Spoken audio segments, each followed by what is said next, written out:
Okay, so I'm back again with version 2 of my still pan note naming game, and I've made a few changes which I'm really excited and happy about.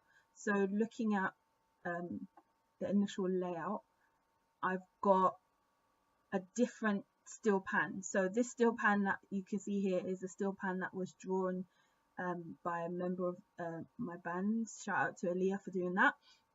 And it's a bit bigger, it comes up a bit bigger on the background, and I thought it aesthetically it looked more cartoony, so it might go with the game aesthetic a bit better, which was nice.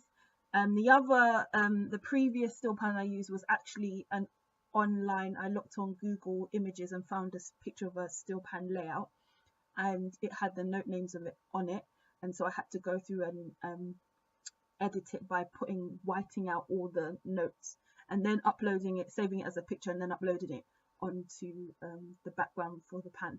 So it's actually, I prefer this one because it's, like I said, it's a bit bigger and it's kind of hand drawn, so it goes in with that kind of cartoon aesthetic, which is really cool. So if we start the game, we've got our hellos, introductions, instructions how to play the game, which is cool. So we've got our notes, our coloured dots here on the notes, and then you are to drag the note, the letter name to the correct note and see if you get it right. So one of the big achievements that I've done with this update is add sound. So if you get the note correct, you get the sound, the MIDI sounds on as well as Avery saying it's correct, which is cool, because originally I was thinking of doing this and having to record on my still pan and put it in to the programming, but it turns out that Scratch has its own MIDI still pan noise, which makes it much easier for me, so I'm really happy about that. And then also what I did is, if you drag, for example, and move it down and you place it on an incorrect letter, it says try again, and you get a vibra slap sound as an indication that you are incorrect. So that's cool. But the biggest improvement, which I think is making it a click only game. So originally in my first version of the game, you would drag the note down and then press the letter on the QWERTY keyboard. So for example, this would be, because I've dragged the F, I would press F on the keyboard and then it would feed back. But this time you just press the sprite and it will let you know. So that's really cool, and that makes it a bit easier to run through the game. So at the moment I have, what's different to before is I don't have them coming up, have the coloured dots coming up one by one. What I've done is a set of 3 and a set of 4,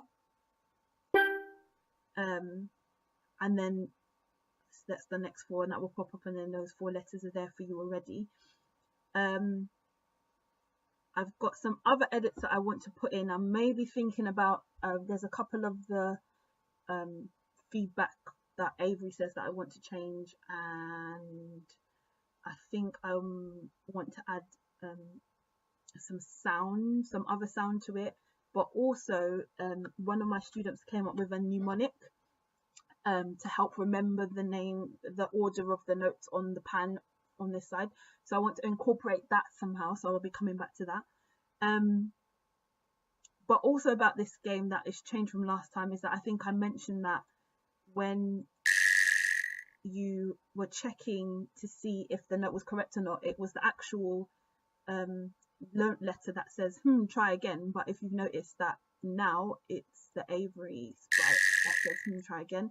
I was able to fix that using broadcasting, so that when here note A is touching the note A sprite, so we've got the A letter and then what would be the A sprite. if it's not touching it, so it wasn't touching it, it tells you to, it broadcasts a message saying check for A, and then because it's not on the correct one, it says try again. You can see that here. So when you see that, so, but then if it goes on to the correct note, it broadcasts a message, and then you can say you're right. So that was cool to do that, and it was easy to duplicate for all the letters. It wasn't difficult. Just clicking through some of the programming there. I've got a few more things, like I said, I've got a few more things to do. I want to maybe put some more animation with Avery, whereas before I had her arms out, arms in kind of thing, more interactive. And like I said, one of the players came up with a mnemonic that we're working on to maybe incorporate either before or after to help you remember where the notes are. So I'm working on that. But so far I'm really happy with the updates, and yeah, I will keep you posted on the next bout of updated